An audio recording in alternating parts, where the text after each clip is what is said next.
All right, thank you very much for joining me. This is Payne back again. Just a very quick review of a Final Fantasy Tactics for the PSP.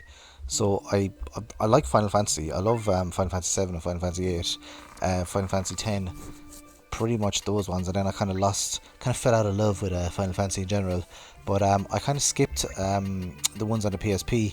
The um, the one with Zack in it, Crisis Core, and also this one here, Tactics. So I started playing it a couple of years ago, and oh my god, what an absolutely fantastic game! I was missing out on this, not playing it for all those years. Basically, this is a strategy game, strategy RPG with a really involved story about sort of like a war or something. It's like a generic kind of strategy RPG sort of story, but it is quite involved, and it does have a lot of charm as well. It does invoke the traditional Final Fantasy tropes as well, which is great. But absolutely a fantastic game. The strategy element of it is really advanced as well. It's far more involved than I thought. I have to go back and start this game again because I'm to a point now where I can't actually finish the game because I didn't level up the characters properly, or I didn't level them up to the right jobs.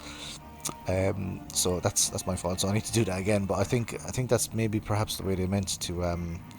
They might have meant that you to play the game that way, as in like not just like play it once and then leave it. Maybe go back and play it again. There's numerous different characters. You can also control chocobos as well, which is great, or chocobos, however you pronounce it. But there's numerous different characters. Some characters join you, some characters leave you, but you're sort of left with a core group. And then you get more characters as you progress through the story. But the interesting thing about this, which I think is in Final Fantasy 4 or 5 as well, I can't quite remember now because I'm not really up on the early Final Fantasy games, is the job system in it, where you can basically assign a job to some of the different characters. It's almost like Bravely Default, although Bravely Default seems like far more. Obviously, it's a newer game, like, so it's far more involved.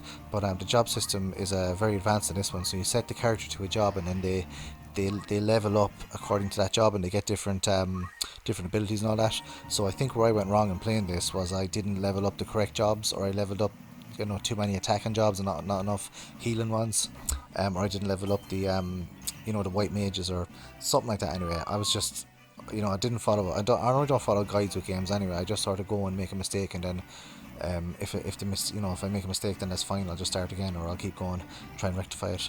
But yeah, you really need to plan out with this game, as the title of the game suggests. It is a very tactical game. There's lots of weapons. There's lots of little. It's not very spectacular in the magic though. If you compare it to something like Vandal Hearts, Vandal Hearts was like, that game was absolutely fantastic. The magic and all that was very spectacular, and the story was really heart wrenching in Vandal Hearts. It was absolutely excellent. This one is pretty similar, but I think Vandal Hearts actually looks better, even though this is like a superior game, or sorry, a newer game. But yeah, Final Fantasy Tactics. I totally recommend playing this game if you haven't checked it out already. As a tactics game though, it does take like quite a while, so you need to like devote like 20 or 30 hours to it easily in order to complete it.